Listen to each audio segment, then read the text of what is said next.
In the Name of Overhead Athletics podcast, where we cover rehabilitation, biomechanics, human movement, and optimizing human performance. Hey, welcome back to the podcast. My name is Max Wardell. I'm your host today. I'm actually joined by a pretty prolific researcher in baseball. She's the Secretary General of the ABBS, and she has a PhD in kinesiology and biomechanics. Dr. Hillary Plummer, welcome to the podcast. Thanks, Max. Thanks for having me on. Looking forward to our discussion today. Yeah, absolutely. Me as well. And I'm looking at a lot of the stuff that you put out. You put out a lot of great research, and I know that I wanted to be a member of the American Baseball Biomechanics Society a year and a half ago, and you were kind of the one that was orchestrating all of that stuff. How did you get involved in baseball research and softball research as well? So I grew up playing softball and baseball, so it's always been kind of a passion of mine. When I was going through school, I didn't really know what I wanted to do as an undergrad. I knew I wanted to work with athletes, either as maybe an athletic trainer or physical therapist. Kind of decided to do the athletic training route. After I did some PT shadowing, I was like, I really like the hands-on aspect of athletic training, being with the athlete as soon as they're injured through the completion to the time they return to play.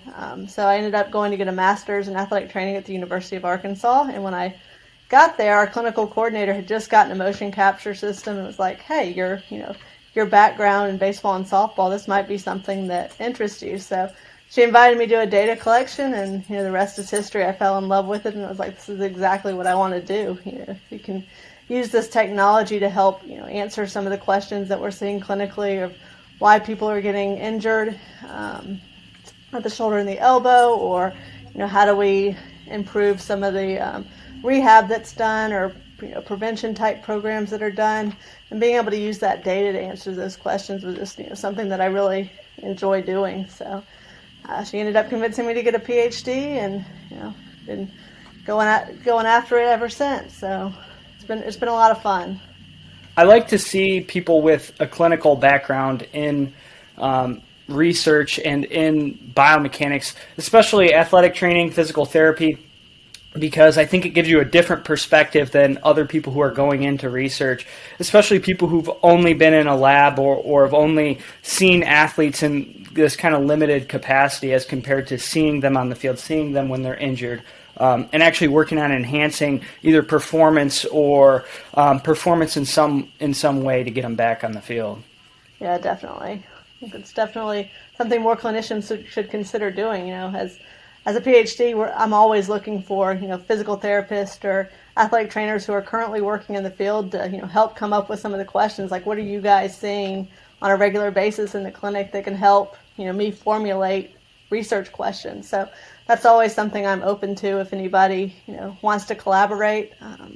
I think there's a lot of researchers that really value the PT AT experiences that you guys deal with on a daily basis. I'm not in the field anymore, but I'm strictly research, but I love talking to PTs and athletic trainers and getting their perspective on everything they're seeing. So let's talk a little bit about some of the research you've done. Interestingly enough, you've done some research on hip motion in correlation to injury risk and different things like that. Let's dive into that a little bit, because obviously how the pelvis moves and how much rotational capacity the hip joints have is an important factor in, I guess, mitigating injury, but also in potentially getting your body into the right positions in the throw to allow you to throw as fast as possible. Right, definitely. So we recently published a study in IJSPT looking at the effects of hip range of motion on pelvis and trunk kinematics during pitching. We took 25 healthy high school baseball pitchers who are approximately 16 years old. We measured their passive hip internal and external rotation range of motion using a digital inclinometer, and we also calculated their total range of motion, so adding their internal and their external to get their total range of motion, similar to what we do with the shoulder. So we collected 3D kinematics, and we had the pitchers throw four-seam fastballs. We then did some simple linear regressions to see what associations there were between the hip rotation and their pelvis and trunk kinematics at foot contact of the pitch. So we also looked at stride length as well, because we know that your hip motion is going to have an effect on how far you can stride out. If you have any type of deficits in hip motion, then you're not going to be able to maybe stride out as far as you need to. And, it's really interesting. We only found one significant association in the hip range of motion in kinematics. We found that the drive leg, so your back leg, if it had less internal rotation or had a decrease in internal rotation, then you also had a decreased trunk rotation angle at stride foot contact. So what does this mean? You had less rotation to the trunk, less trunk rotation at this foot contact position, and that may be something that is potentially bad down the road as far as looking at the kinetics of the shoulder. If you're not in the proper, if you don't have the proper trunk position, or you rotate your trunk too soon towards home plate, then that's going to cause your throwing arm to lag behind your body, which we know from previous research can increase the forces at the shoulder and the elbow. So you have to have sufficient drive leg internal rotation to support proper trunk mechanics at foot contact. And, we're hoping to expand on this research and, look more at some of the forces, and if some of these pitchers that do have decreased hip internal rotation of their drive leg, if they go on to sustain any type of injuries, farther down the road. And I like this because, the tough thing for us though is as clinicians, it's like we have this information, hey, we got to increase hip internal rotation, and that's something that a lot of these guys can do. The tough thing for us is you're dealing with a lot of times mechanical impingement where these guys they have cam deformities, pincer deformities. They can't actually internally rotate the hip. And if they're at 3 degrees of hip internal rotation now, if we get them to 10 degrees, that may be their arthrological limit. But that 7 degrees can actually make a huge difference potentially in how they throw. So I'm interested kind of what's the next step. So you're going to look at some kinetics with that. In terms of, is there any sort of plans or what do you think about like looking at some of this stuff from a more long-term perspective of like, okay, let's just, we know that they're going to be more open when they land. Let's just take hey, these 35 guys right here, they all have limited hip internal rotation. Let's just track them throughout their career and do a little bit of a epidemiological study. Yeah, definitely. And I think you hit on a great point about, looking at the people that have the cam deformities or other type of, structural issues in their hip that are preventing some of them from getting the necessary range of motion. Because, I'm sure you see this a lot. Like you have a hitter that's got some sort of cam deformity or something that's limiting their hip range of motion, and then they go on to develop, low back pain or spondylolisthesis or something like that. So that's definitely a study I've wanted to look at, is getting some patients from the clinic in that have some deformity and seeing, tracking them longitudinally and seeing if we do, can we increase the range of motion, like you said, and, what effect is that having on their pelvis and trunk mechanics as they either pitch or hit. So that's definitely something that's interesting, and I think, just tracking hip range of motion across the season, seeing how it changes, and are people that have decreased hip range of motion, are they going on to get injured during the season? Is that potentially an injury risk factor that really no one's really studied, which is kind of surprising, but I think the literature is definitely starting to move that direction. I think everybody's realizing, it's not just shoulder range of motion anymore. We've got to take a kinetic chain approach. We've got to look at the lower extremity and what's happening there. Looking at hip strength is something that hasn't really been done as well. So if they have decreased range of motion as well as decreased strength, is that a problem? And how's that contributing to their pitching mechanics? Yeah, I like what you're saying there, which is look at the strength as well as the range of motion, because you may have this guy that has phenomenal range of motion, but actually in the throw he displays the same path as the other guy where his hip drops and he immediately opens towards the target, and he's landing either in a compromised position or he's moving through a compromised position as he accelerates his arm. Right, definitely. So definitely a lot of great things that still need to be done from a research perspective. Yeah, and like talking about research just in general, because I look at it from a very different perspective as somebody who's working with individual athletes all the time. And this is something I caution a lot of people. It's like we have a lot of great research. Okay, hip internal rotation deficits on your drive leg. can potentially increase your risk of injury. But what about hip internal rotation on the landing leg? So the research would say maybe there's not really some sort of, great correlation there. But then my point to everybody is you still have to look at the individual athlete, because if that athlete strides across his body, which we know can be a risk factor for shoulder injury, we've seen that panned out in the research. So he's striding across his body 7 inches, and then he also has hip internal rotation deficit. Maybe he just summated those two risk factors there. Right, definitely. And that's one of the things that you go and you look at some of the injury risk type studies that are out there. One of the things I really caution clinicians, to look into is that, a lot of times there are athletes that will have deficits in some motion, whether it's shoulder internal rotation, it's hip motion, it's hip strength, shoulder strength, but they don't get injured. So it's not like a lot of this research isn't saying, hey, just because you have this one deficit, you're going to get hurt. It is an individual, you take it on a case-by-case basis, because not everybody gets hurt.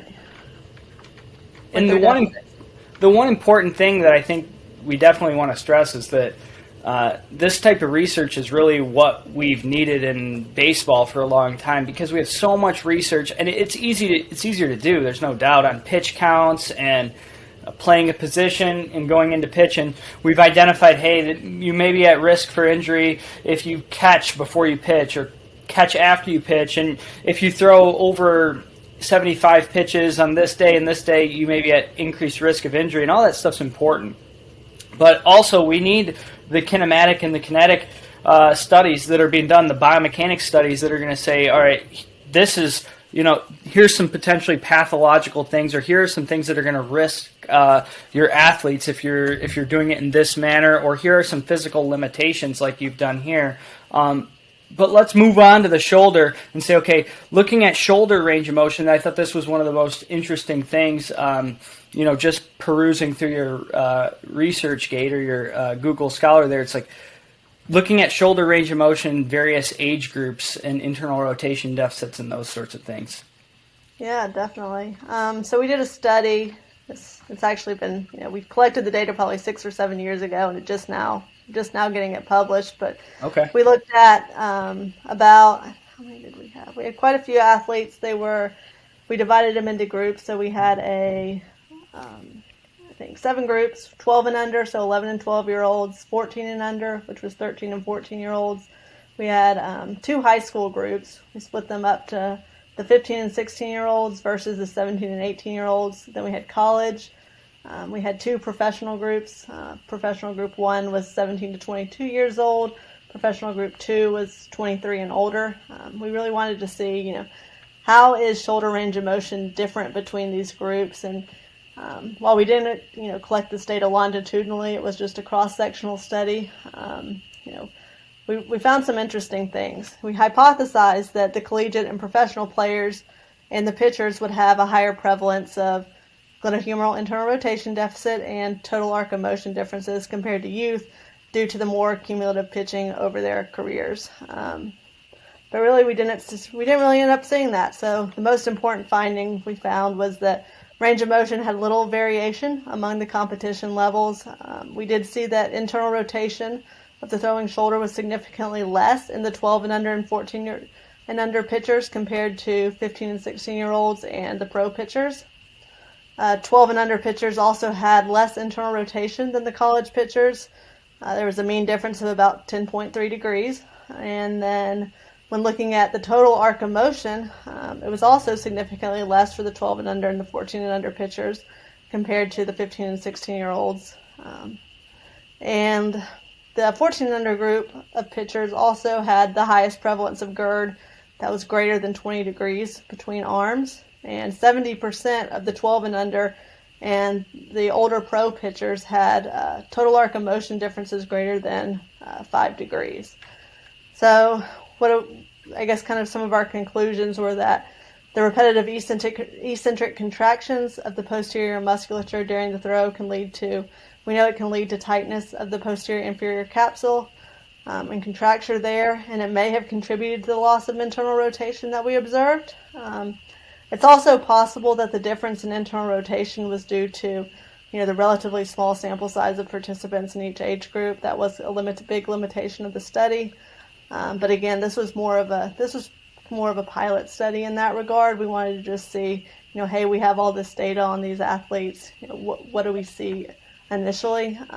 A lot of the research for shoulder range of motion is moving into using ultrasound to look at the humeral head and retroversion. So that's something that still needs to be done and could also explain some of the differences. Is it a bony morphology issue, or is it truly posterior muscle contracture, ligament contracture, things like that? Yeah, I thought that one was interesting from my perspective because it's not what I expected to see. I definitely would have expected to see the college guys, the pro guys, have more of an internal rotation deficit. And looking at the young guys, there could be a lot of things going on in my mind. What were kind of some of your hypotheses? Like, do you think it's all, soft tissue in these young guys? Do you think that, because we know that they're starting to get some humeral torsion and they should have a decent amount if they throw a decent amount by that age. So could it be their growth plates are open and maybe they have more humeral torsion than when it ossifies in a few years? Or, I don't even know, but I'm guessing, what are you thinking there? I'm thinking maybe soft tissue. A lot of these younger guys, they don't have access to athletic trainers or physical therapists that can, track their range of motion as they're, pitching throughout the season. And, we've now moved to a lot of people who are playing year round, which we know is definitely an injury risk factor, but, potentially it's because, they have GERD and they're losing some of that internal rotation and they're continuing to pitch without doing any type of, preventative measures that could improve their soft tissue. So I think, we really don't know without, more data. This is more of a starting point right now, but I think there's a lot of things that need to be addressed. And, the pro pitchers, the college pitchers, we know that they're being tracked. Their range of motion is being measured on a regular basis.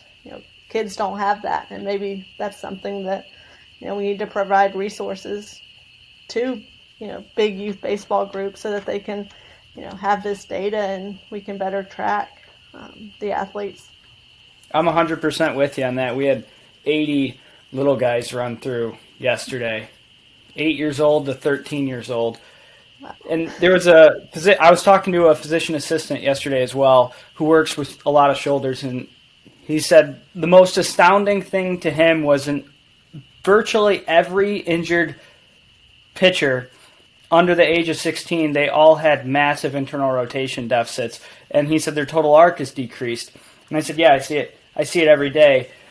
And my kind of question is, in my mind, these guys are definitely not getting, they don't have access to the athletic trainer. They don't have access to the physical therapist in the way in which that our collegiate and pro guys do. And maybe they won't for the next 5 years, 4 years, 6 years, 8 years, whatever it is. So what happens over the course of that time? Do they eventually just start stretching and get some range of motion? Does it kind of come back and normalize a little bit in the off season? That's a good question in my mind, because what I see all the time, and I don't know what your thoughts are on this, is I see guys that get really weak, they get a lot of deficits in internal rotation, and then they go through the course of the season, they go into the next season, and they already are at a huge deficit in total arc, and they're already weak. And then they're at the start of the season, and then they're a huge risk factor for injury. All right. And, then do they suffer a UCL injury and eventually their playing career ends? Who knows? But that is a big gap from, 8-year-old to, 15, 16 when they're starting to get into high school and would have access to an athletic trainer. So it's definitely something we need to look into. And, how can some of these big companies that contract out athletic trainers to, middle schools, high schools, are there programs that can be developed to, reach some of these younger kids before they get to high school and it becomes a big problem that you're, starting behind the 8 ball, so to speak, then you have so many deficits you need to correct that it's just not feasible. Yeah, exactly. Now, have you noticed this? Because I notice this sometimes in what I do, but have you noticed that like there's any sort of pushback to results of, research in terms of like we have almost in baseball where there's a lot of antiquated or I guess the old guard, so to speak, in that like, hey, this is how pitching has to be done. You got to reach your arm back as far as you can, those sorts of things. And I'll notice it at times on the internet, which is like, hey, this is how baseball has been done for 100 years. And you're in the research community, but I also know that you're putting stuff on the internet as well. Have you noticed any of that stuff, or what's kind of our solution to that sort of thing in the baseball community? Because this is the type of data and the type of information that we definitely need. Right. I work with a lot of the younger guys, so it's not. I don't tend to get as much pushback, but you definitely know that. Biomechanics is starting to get big. The professional level teams are all starting to hire biomechanists. So I'm sure there is. I've heard of people saying, yeah, there's some pushback between the old guard at times and trying to, figure out how you work with the old guard versus implementing some of this new data and technology that's available. So I have heard people talk about that, but I think it's becoming, more and more accepted that, athletes these days, when they get to the pro and college levels, they expect to have data. They want to have data. They want to be able to use that data to improve their performance or prevent injury. So I think, as the years, as we continue to progress along, I think it's going to become more accepted. I think coaches are going to start to, learn more about how they can use the data effectively. And I think once, people see that, hey, this data is very helpful, it can improve the athlete, then I think you start to get a little bit more buy-in from some of the, the old guard that's a little bit resistant to change. Yeah, I think it definitely is that, which is it's sometimes just an educational thing, which is, hey, here's what we're talking about. Let's kind of narrow it down. This is really what we're talking about. We're not talking about changing all these other things. We're looking at this specifically, and that's not to be any sort of knock on what you may say is the more old school coaches, because I think that there's a lot of good stuff that we can take from that as well, even in terms of how we're going to choose our research moving forward, or fill the gaps where there is no research. I think that's the biggest thing. And that's a lot of people's perspective is there's a lot of the research may create a net, but we got to fill those holes in the net. Right, definitely. And I think a lot of that is too, like being able, as a biomechanist, being able to generate reports that coaches can understand and figuring out how they best interpret some of this data. Do you need to make different graphs, some skeletal models of different phases of the pitch? Was that enough that they can see that, hey, we're getting all this data in like 1 second of the pitch, we can see all these things. How can they use that? And a lot of, in my past experience, working with the coaches has been so fulfilling. Did a lot of work with some of the Auburn softball coaches when I was there, and I learned so much from them. And like you said, it's how do we develop some great research questions. I think some of the best studies we did was because we got ideas from the coaches that are like, well, we see this, but we have no idea why it's occurring. So I think that's going to, I think that's starting to, leak into some of the professional environments. It's starting to, become, everybody wants to figure out how they can use some of this data to improve performance. Even if it's just a little bit, then, the returns can be great. Yeah. Let's take a little dive. On that note, let's take a little dive into throwing intensity and how that can potentially alter how an athlete throws. So I know you've done some research on this, and it's always an interesting discussion, because you would have a lot of people that say you need to throw at 100% intensity, you need to throw as fast as you possibly can to really get a realistic idea of how exactly someone throws, and that throwing at a slow speed is not specific to throwing at a fast speed. But I also have, the opposite perspective, which is with injured athletes, you don't have the ability to actually have them throw at a high intensity because they're limited just based on either where they're at post-surgery, or they get pain when they throw at a higher intensity. So I'm interested to hear what are your perspectives, and really what should we kind of take from the research, if you will, on throwing intensity and how throwing intensity changes over the course of increasing intensity.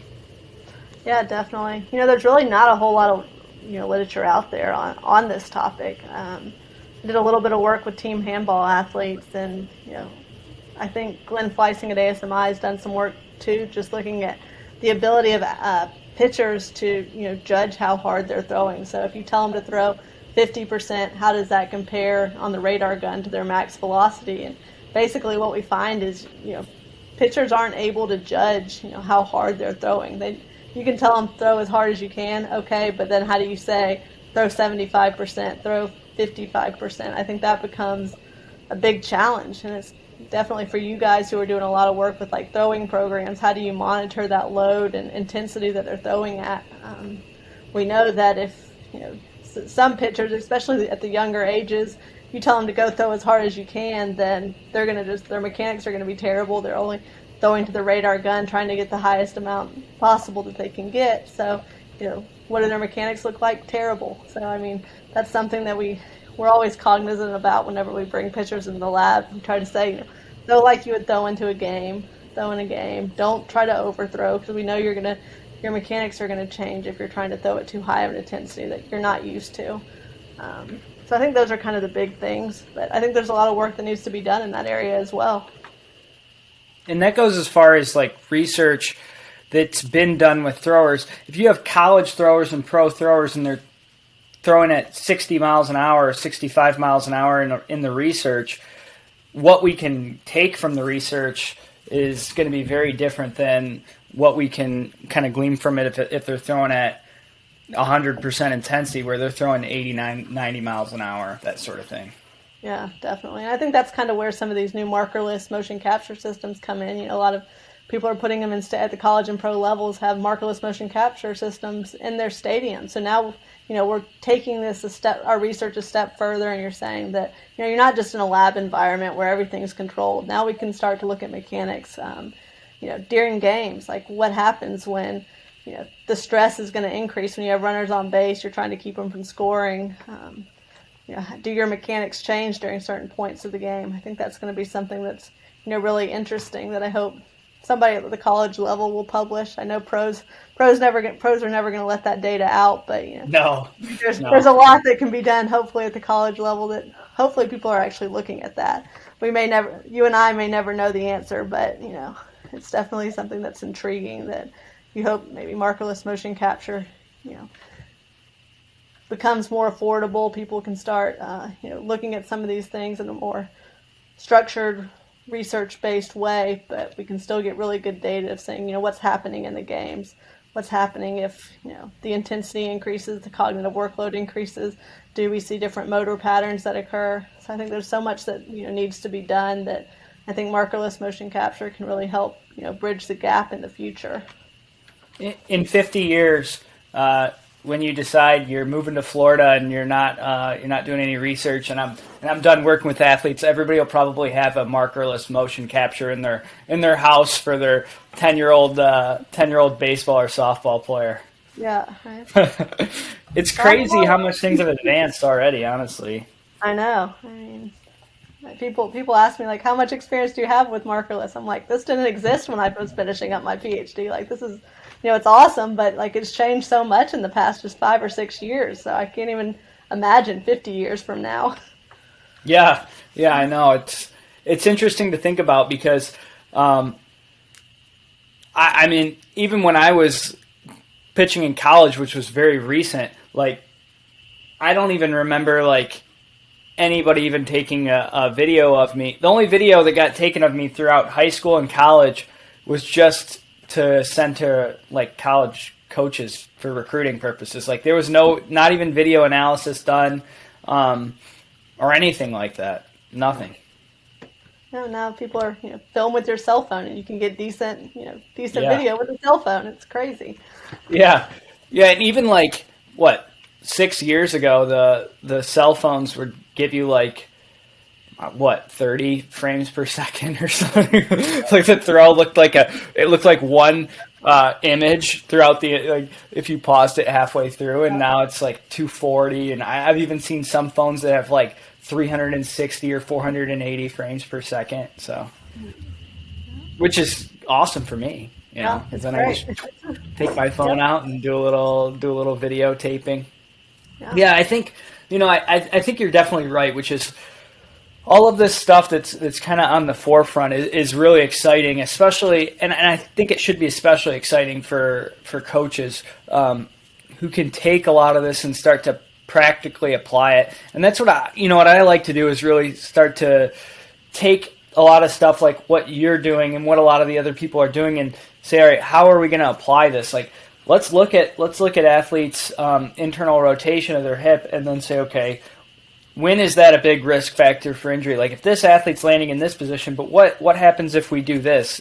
And a lot of that's hypothetical, like, and I'm trying to steal rotation through thoracic rotation or whatever it is to get that guy a little bit more closed as he goes down the mound. And then, do you alter his foot position? Like, there's so many potential things, and a lot of it's speculation at this point, but in 10 years, we're going to have a lot more answers. So for me, it's just really exciting. Right. Yeah, definitely. So where's your kind of, foresight in terms of, what are you looking forward to in terms of research? I know you don't want to give any specifics here, but are you moving into a lot more kinematic studies? Are you looking more at, physical limitations? What are you heading towards here? A little bit of both. I mean, I'd really like to do more work, with expanding on that the hip rotation range of motion study and how that how that affects kinematics.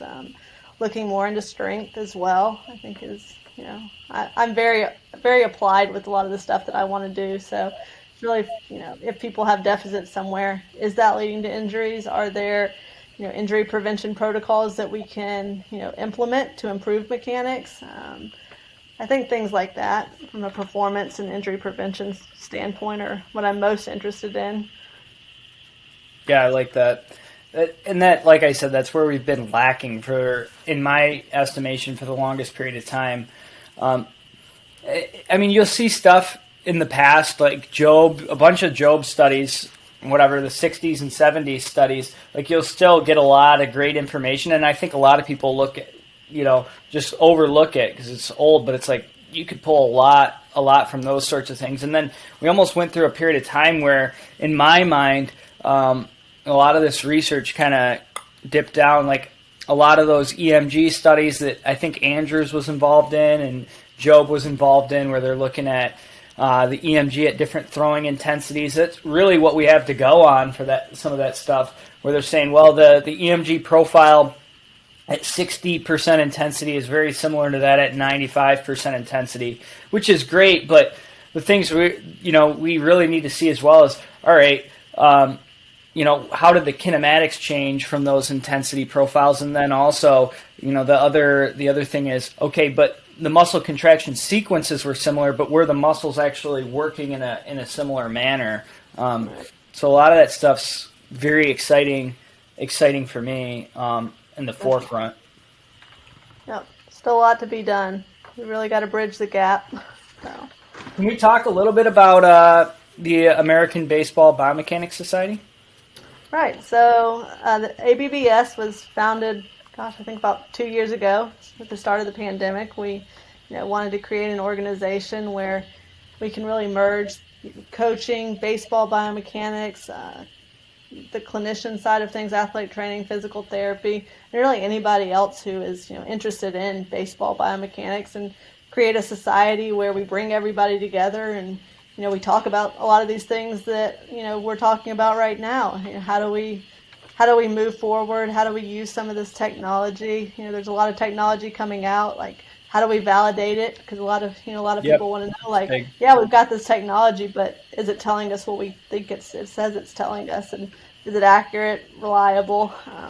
So we have a lot of discussions like that, but also providing continuing education type opportunities where we'll have different leaders in the field talk, and virtually we haven't really had a chance to have a in-person conference, unfortunately, but we've tried to put out a lot of virtual content that people can go to and learn from some of the experts, and come up with different research questions that you may not have the ability to do a research study, but somebody in the group may be interested in helping you. So we're really trying to really bridge the gap between coaches, clinicians, and then the biomechanist. Try to come up with some of these studies that need to be done. We know need to be done, but how do we bring the resources together to do that, to execute? So it's a really great society. Membership is free. I think our website is baseballbiomechanics.org. I encourage anybody who's interested in baseball biomechanics to join. It's a great group. You can learn a lot of good information. Yeah, it's phenomenal. It's growing. You're getting in at the base level of something that's going to be huge here in a few years, and really necessary, to be honest. Obviously, there's SABR, S-A-B-R, and things like that as well. But in my mind, this is going to be a little bit more comprehensive and a little bit also more focused on what we really need to focus on. And I've said it 5 times, but the biomechanics, which has been overlooked for so many years, and kind of dedicating a society to that, it was really, really necessary. I saw it. First time I saw it, I was like, got to do it. And this is something that, it's free, get great information from, and then hopefully here soon there'll be an in-person destination. Everyone can come together, and I'm interested to see some of the research and some of the ideas that come out of it. But the validation stuff is really, really awesome for me, because working in the private sector, that's stuff that I'm always interested in, because it's always about getting the best possible information and technology at the lowest possible cost. And as far as some of these things that are coming out that are really for the consumer market, for the athletes, for the coaches, a lot of that stuff is really exciting, because it can bring technology to those individuals. And is it research grade? No, but is it going to be able to give them at least some reliable information or some valid information? That's what we want to definitely find out. So I'm really looking forward to that. Yeah, definitely. And we have journal clubs as well. I think we're starting journal clubs this year, so we'll take a couple articles that are either new or thought-provoking at any given moment, and discuss those, and being able to have clinicians or coaches come and ask questions about the science. They may not necessarily understand the biomechanics part, but incorporating all of that to where they can ask questions. We can get a lot of feedback on, okay, what's the next study we need to do? How can we make a certain study better to really benefit everybody else, and not just a biomechanist? Yeah, we really need this comprehensive approach. It's like we're saying, we've seen the research on pitch counts, we've seen the research on rest levels, ice versus not ice, all the questions I get all the time because it's so popular. But it's like there's a whole spectrum. There's 20, 30, 40, 50 things that could potentially contribute to injury or potentially contribute to performance. And one big slice of the pie is how do you move and how do you produce force in the throw, and then how do you tolerate those loads. And so I like that that's where the research is starting to head, because it's easy to look at, or I don't want to say easy, it's easier to look at pitch counts, it's easier to look at the number of games you played in a year, but it's much more intensive to look into how do these athletes throw, what's the risk of injury, where do they put their body in three-dimensional space, and then also how do we choose the area of the sequence or the part of the throw that we're going to look at relative to another part. So a lot goes into that. But I think, and that's what I did. I gave a little presentation yesterday to a bunch of youth guys, and we went through all this pitch count stuff. We went through all the icing stuff, but then there was a little thing about biomechanics being the key, and you got to move as efficiently as possible. So I love that, and I want to thank you very much for coming on. Dr. Plummer here, she's doing a lot of great research, has published quite a bit. And I encourage you guys to kind of peruse through her research, because she's got a lot that we did not even come close to covering here today. Yeah, well, thanks for having me on. This was a great discussion, and look forward to continued discussions. Yeah, absolutely. Me as well, because I know that you have a lot of great projects that are coming out here in the next few years and things like that. So we'll have to get you back on and talk about some of the new revelations. Sounds great. Thank you. All right. I'm Max Wardell in the name of Overhead Athletics, signing off.